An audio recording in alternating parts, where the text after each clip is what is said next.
The Pallid Mask scenario review.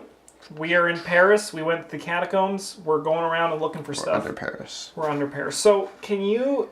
One thing I've never understood, if you could just sum it up for me, why the catacombs? Like, what's down there that brought us there? Like, what makes us go to try to find the answers in the catacombs? Oh, I mean, I think that's part of the resolution of the last one. Oh, dang. Never mind, then. It's all That's good. fine. You explain the scenario. I'll look up for you. Cool. So, in this one, you go into the catacombs. And the biggest feature of this one, which is really cool, is that you build your map as you play, which means, feasibly, every time you play is going to be different. This is a very Lord of the Rings card game. Yes. Yes, you build the island deck. So things are all upside down like this, and you need to spend 1 clue per investigator as a group to go in. Move into it, and then they have all about different other sides. Well, they don't all have different other sides. There are many of the same ones. Yeah. And then what they do when you enter them is, this is the starting one. You basically will add catacombs to either above, below, or to the right of it. So you're always moving to the right. And usually down, which works for the theme of going down, down, down, down, down. I think it's really cool, this whole aspect of exploring the catacombs, because there's no fixed map, and it works really well because you feel like you're in a maze. I was wrong. It's part of this one. So, like, if you, like, get knocked out, you just wake up in the catacombs. Spooky? Yeah, and if you find his house, then you find, like, a map that depicts a section of the catacombs. Okay. So you're like, yeah, we should probably go there. Cool, that makes sense. Yeah. And the whole goal is to find something called the Tomb of Shadows, where the man in the Pallid Mask, our good friend, is hiding and doing some sort of ritual, and you can talk with him, yell at him, and then basically the catacombs start collapsing in on themselves, and you got to get the fuck out. For what's worth, it's not as loose. We just found a map. The map has a circle, a room circled in pen that says the key to opening the path lies here. Sick, so cool. So it's pretty concrete. Yeah.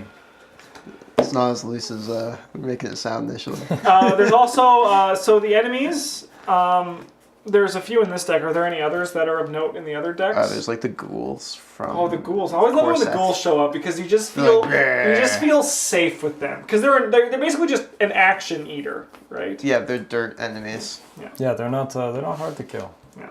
And then there's these guys. It's even thematic. Like, you can see, like, random ghoul people roaming around the catacombs in Paris. Yeah, definitely. It works perfectly. Yeah. There is this old man, the catacombs docent, which is, he's annoying. And I like it because he doesn't attack you. He just keeps like, look at this skull, isn't it so magical? And then eventually, he bursts. But, like, in French. Yes. Yeah. Yeah, one second. You can talk with them and hit because they know that you'll be able to look at an unrevealed side, which we've never really done because we just kind of keep going forward. Yeah, because it turns out there's like a really giant cannibal man who can like burst out of any humanoid. Yes, this who's guy right currently here. alive. So this guy will destroy one humanoid character and take their place, and he's a lot tougher.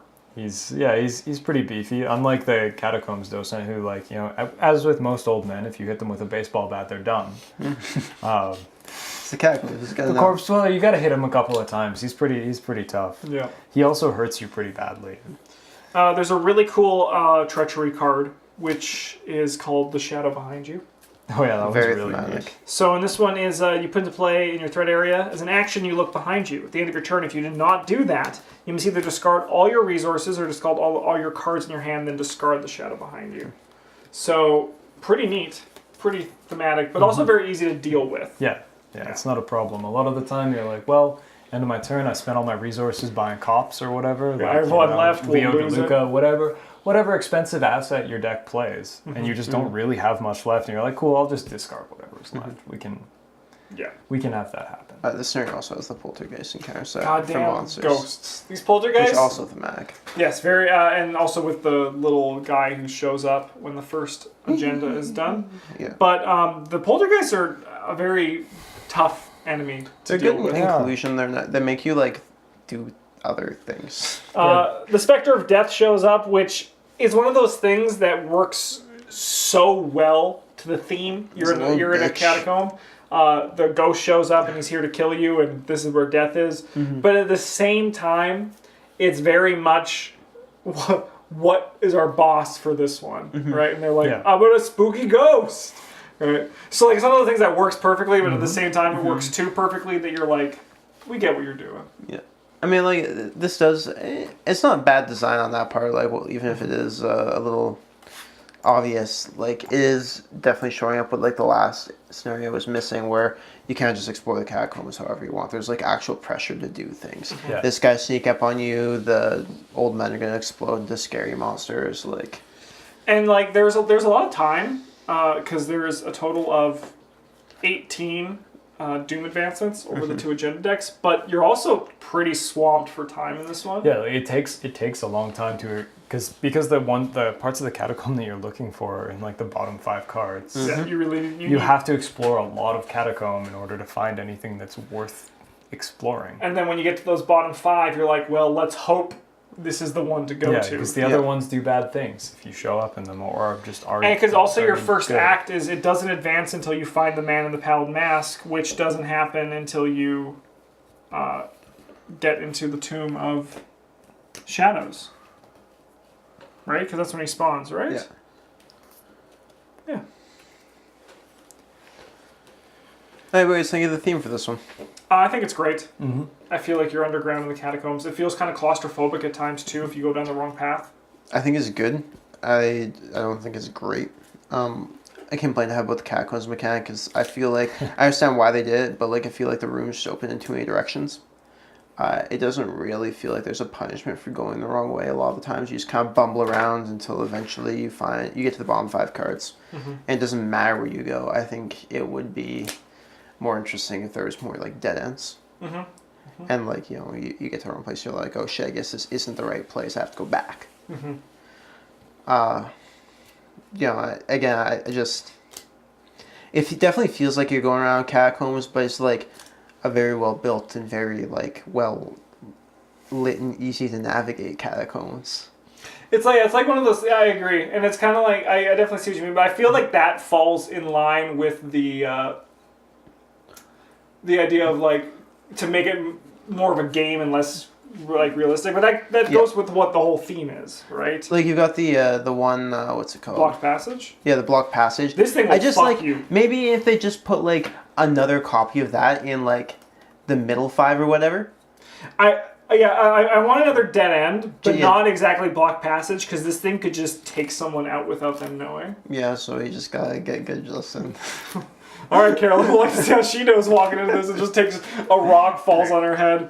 There's also these pit belows. Like no, it could just be a thing that's like when you show up there, like you added doom to the thing. Or Yeah, whatever, definitely. right? I definitely think that there should have been more dead ends. Yeah. And I feel like also these pit belows should have been less of we need to get out of this room and more of the fact that when you're in this room, dangerous stuff happens this round, right? Because the pit below is scary. You take 3 damage if you end your round there. But if they could have been like if you're in this place, you take 3 damage, or if you're in an adjacent room, you move into that one. yeah, like it's one of those things that it's just like, Oh, whatever. yeah, it's I'll just leave. we leave, and it's less of a threat and more of an annoyance, right? To the point where we were drawing them, and you were like, "Oh, great, this card again." Yeah, like it would be much more of a thing if they were something that you could draw while you were moving, Yeah. than just something that happens before you get to go. Yeah. Going back to the catacombs deck a little bit, this one feels like you're exploring, but it feels more like you're exploring like an island as opposed to a series of tunnels, right? Yeah. I think that kind of has to do with the nature of the way this game's locations work. Yeah, I understand how they did this because they didn't want you to end up with like an unopenable like Area. deck, Yeah. like a place where you couldn't flip any more locations that did anything. But That would be neat. I don't know, it's Start just playing the thing like, oh, campaign's over, boys. they could solve that by having like at the entrance room just be like, pay like like 3 clues or a clue per investigator, or whatever, to put a location adjacent to one of these, one side of this. So I don't know. Yeah, I imagine there was a lot of tough design when they were doing it to be like, how can we advance the game without sacrificing too much of this tunnels? And like maybe there was like... And this one's fine. It's just like if it wasn't tunnels underground, I'd like it a lot more. Mm-hmm. Right. So what's your theme rating, Travis? 3.5. Oh man, I agree with that. 3.5 is Yeah, that's perfect pretty for me. fair. Like, it's good. It's almost great, except for that one nitpick. Right. But then, like, the encounter decks don't really tie into it as well as, like, the Asylum one, which is... Yeah, which is like some of the downside of having to like reuse assets over. I mean, they don't have to. They only use 4 encounter decks, and they chose to reuse 2 from the core set. Like, What are the 2 from the core set? there's, like, the ghouls, and then there's, like, it's cold. Yeah, we need the whippoorwills, though, in here. That would have been great. Yeah. Underground. Underground. In Little Paris. birds, little whippoorwills in Paris. Is this one fun? Yeah, it's another 3.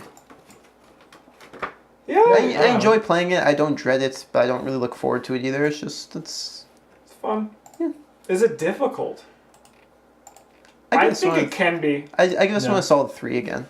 I want to say 3.5 because you can dirtle so much to the point that if you don't advance ahead enough, you'll just lose. Yeah, you can guess. get mired in doing stupid things that don't actually matter. It's less than like, pan out the wrong way, you could just like not be able to get out. yeah, like Yeah. The random chance of the deck that like the worst case scenario, the Tomb of Shadows is the 5th card, and it's the last room you go in. Yeah. Is And like maybe someone just gets gibbed because they walked into the block passage. so like Yeah, okay, you yeah. got me. 3.5 sounds good. But it's not because of the encounter deck. The encounter deck is actually quite easy for this one. And that damn Spectre of Death, he's not that much of a problem. He has Retaliate and does 2 and 2. Yeah. So like if you If you don't have someone who's like, Yeah, I'm like- here to kill stuff. It also he's- takes 1 less damage for each attack made against it while it's exhausted, so it's... so like you can't evade him and just do it. You have No, to they did a good job you actually of making this have to, guy like you know, stand up and fight. tough as opposed to being like How do we cheesable even or kill this unbeatable. thing? Yeah. That's 15 Oh, health. How do Burn we- him with the We baseball killed, bat we punch. killed it because like we had one turn where we did like, you know, what we did like it was not 9, like 9-ish damage. And Yeah. then like tank the hit Yeah. and then just killed Yeah, it like the you guys next just let turn. him walk in, you unload on him and then unload on him next turn. Yeah. Overall, what do we think of the Pallid Mask? 3.5. Yeah, 3.5. This one's for got a lot full of is solid pretty things going for you, and like the downsides are pretty minor. I'd probably go 3, but I also have no problem Yeah, with but 3.5. that's because you don't like the idea of games where they ask someone to build an island deck. It's true. So It's true. Just on like islands. And I also guess we never really talked about the climax where you meet the Pallid Man and the Pallid Mask, but you see him so much that it's not really too... yeah, Exciting, it doesn't isn't it? feel like it's that special, but it is kind of important. I think actually he shows up in this one a little bit, mostly just as an extra thing to do before you leave, and also to kind of Connect give you another guaranteed option to add a thing to Chasing a Stranger. Because if you don't get like very many, that's bad. Yeah, it's very bad. It's very bad. To Chase make him. that last encounter real hard.